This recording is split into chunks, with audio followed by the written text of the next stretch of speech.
Welcome to steno dictation. Dictation 5 second बाद शुरू होगा। स्टार्ट।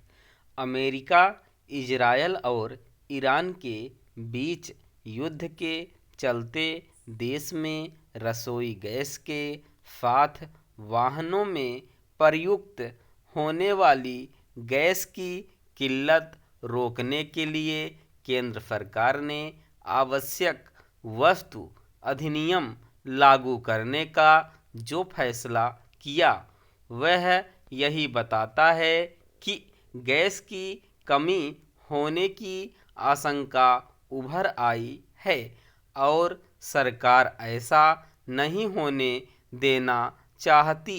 इस अधिनियम के लागू होने के बाद देश की तमाम रिफाइनरियों और पेट्रोकेमिकल यूनिट्स को अपने अन्य उत्पादों की तुलना में एलपीजी आपूर्ति को प्राथमिकता देनी होगी।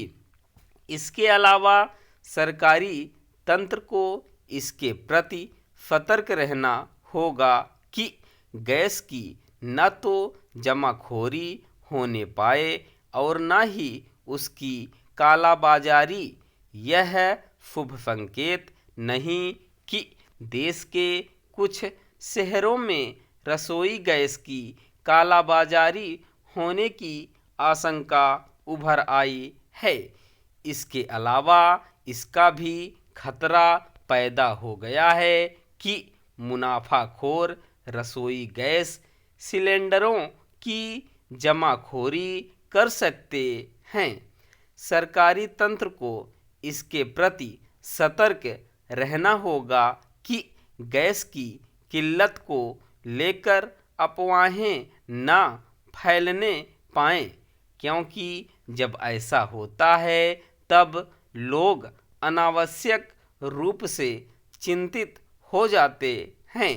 इस चिंता के कारण ही कहीं कहीं गैस सिलेंडरों के लिए लंबी लंबी कतारें देखी जा रही हैं। स्पष्ट है कि लोगों को भी धैर्य धारण करना होगा और अफवाहों को लेकर सचेत रहना होगा।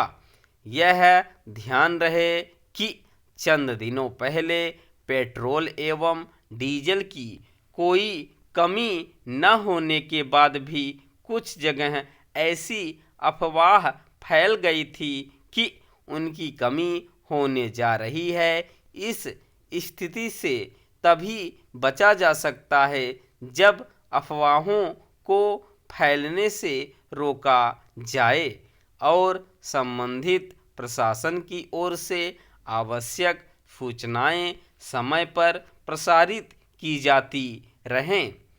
आखिर जब संबंधित मंत्रालय और विभागों की ओर से इसके लिए आश्वस्त किया जा रहा है कि फिलहाल गैस की कोई कमी नहीं, तब फिर किसी को बिना जरूरत अतिरिक्त गैस सिलेंडर पाने की चेष्टा नहीं करनी चाहिए। यह सही है कि पश्चिम एशिया से तेल और गैस की आपूर्ति बाधित हो गई है, क्योंकि उनकी आपूर्ति करने वाला होर्मुज जल मार्ग ठप हो गया है। लेकिन इसकी अनदेखी नहीं की जानी चाहिए कि सरकार रूस, कनाडा के अलावा अफ्रीकी देशों से तेल के साथ गैस की आपूर्ति के हर संभव जतन कर रही है। गैस की कमी रोकने के लिए केंद्र सरकार के साथ राज्य सरकारों को भी सचेत रहना होगा। उचित यह होगा कि जैसे केंद्र सरकार ने जमाखोरी कालाबाजारी पर निगरानी के लिए 3 सदस्यीय समिति गठित की, वैसी ही समितियां राज्य सरकारें भी गठित करें। इसी के साथ यह भी सुनिश्चित करना आवश्यक है कि न तो घरेलू उपयोग के लिए रसोई गैस सिलेंडर में कमी आने पाए और न ही कॉमर्शियल सिलेंडर की किल्लत होने पाए, क्योंकि इससे होटल रेस्तरां उद्योग प्रभावित होंगे और इसका असर अन्य अनेक लोगों पर भी पड़ेगा। गांव-गांव बस सेवा की घोषणा स्वागत योग्य है, पर जरूरी है कि इसका ठोस क्रियान्वयन भी हो।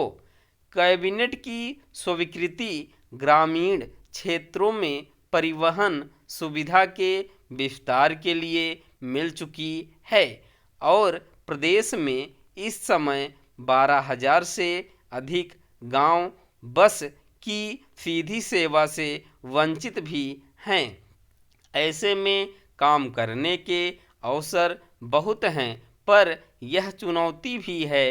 परिवहन विभाग के अधिकारियों को बहुत तत्पर होकर इसका क्रियान्वयन करना होगा। यह भी देखना होगा कि सभी ग्रामीण मार्ग बस संचालन के लिए पर्याप्त रूप से विकसित हैं भी या नहीं।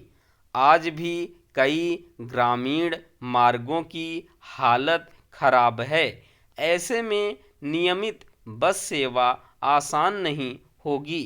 यदि सड़क अवसंरचना समानांतर रूप से मजबूत नहीं की गई तो योजना कागजों तक सीमित रह सकती है। आवश्यक है कि नए ग्रामीण मार्ग पर बसों का संचालन नियमित और अस्थायी रूप से हो।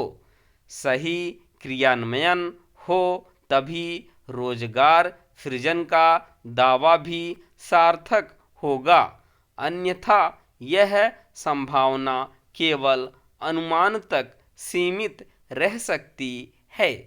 योजना का मुख्य उद्देश्य गांवों को सीधे ब्लॉक, तहसील और जिला मुख्यालय से जोड़ना है, ताकि ग्रामीणों को शिक्षा, स्वास्थ्य और अन्य जरूरी सेवाओं के लिए आवागमन में आसानी हो सके।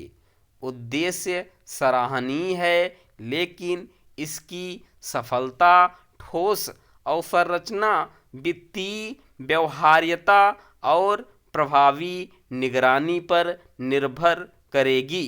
यदि इन पहलुओं पर पर्याप्त ध्यान नहीं दिया गया तो यह योजना घोंसड़ा भर बनकर रह जाने का जोखिम उठाएगी।